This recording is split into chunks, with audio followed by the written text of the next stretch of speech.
Yes, now bless now people, don't forget the rest now. There's ROCKSTEADY of King of the Pit TV. We just listened to Hole, Live Through This. It was recommended by my good friend Gary on the Patreon. Anything to do with grunge on this channel is more than likely in devotion to my man Gary. So thank you very much for putting this one forward. I've never listened to, well, I say I've never listened to Hole. On a few playlists, I'll have heard one or two Hole tracks, which I don't think any of them were on this record, but I've definitely heard one or two.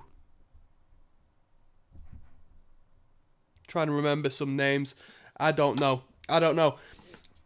But this was a completely fresh new sound and album for me. Grunge? Is a bit punk rock, to be fair with you, but I guess a lot of grunge was.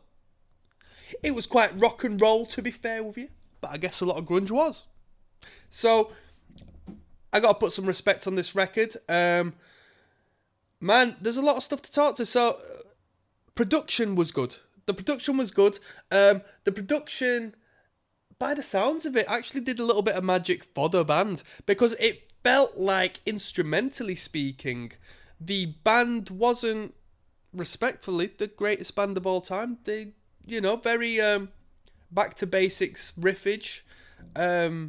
Structurally speaking, they did an alright job, a good job, up for debate.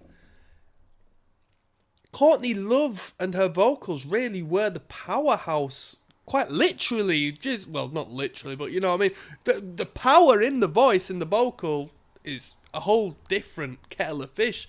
The vocal was superb comparative to the instrumental, but the instrumental served purpose and, had a real unique element to them. Even though we had 3 chords and then we'd turn the distortion pedal off, strum the 3 chords in an acoustic manner, and then bang the distortion back on and get back at it.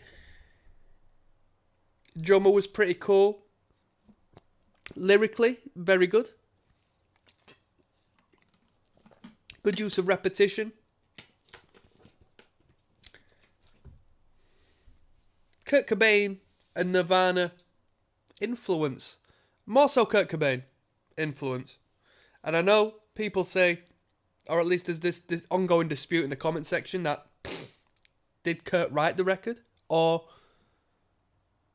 did he not? Because I agree as far as that people saying Kurt didn't write this record. These experiences are put forward from the mind of a lady, and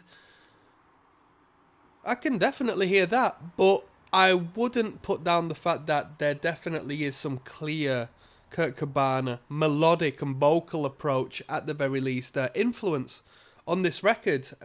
Maybe more so at the start of the record than later on. And the sort of dreary element of grunge. Because there's all these different grunge bands that had their own different approaches to things. But this one does sort of take a little bit of leaf out of the Nirvana approach of doing things. I thought this was a good record. The track lengths were spot on. I would argue the track lengths were perfect. Perfect. For me. It was very easy listening. And if you don't necessarily like a track too much, don't worry about it. You'll be on to the next one very soon. So that's perfect for me. I really like that. I think that's well structured. I think the best material is in the first half. I think it does drop off a little bit as we do the second. And as I look through the track listing, I forgot what I said my favourite was. It was either Asking for It or Jennifer's Body. It might have been Jennifer's Body, which is my favourite. But Violet, the first track, was an incredible tune. That could be like just the best track on it, full stop. Disregarding my personal opinion of what I like, A lot of people like Doll Parts by the view count. Not necessarily for me. I just wanted to hear some rock and roll. I wanted to hear her belt it and give it the big pizzazz, I thought that was really fantastic and really special. If I'm going to rate this record, I'll rate it for... Am I going to return to it? No, but I don't return to many records whatsoever. I got a playlist of R&B tunes I'll walk from A to B with, you know what I mean? And then I feel like I'm cutting myself out of reality listening to music nowadays. I like to be perceptive and engaged in reality, so I don't actually listen to music on the go anymore, no more for the most part.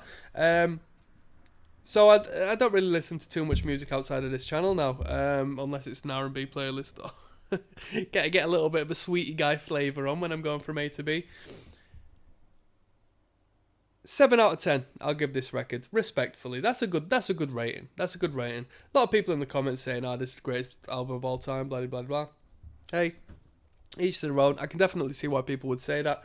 To me, of course, I'm not gonna have such a correlation with this record, but I am fascinated by the sound, and you know what? I actually really like the album artwork. I think the album artwork is really cool and symbolic of the band.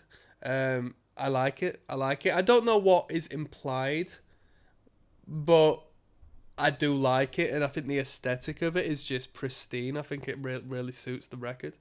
And yeah, that's my little overview, my little review. The little airy fairy backing vocals that Courtney does, really good. They're my favourite part of the vocals, you know. Hey, what more can be said? Let's have a little quick deke at the Wikipedia, see if there's interesting factoids we can pull from this record, and we'll go from there. I'll see you there. Yes, now, bless now.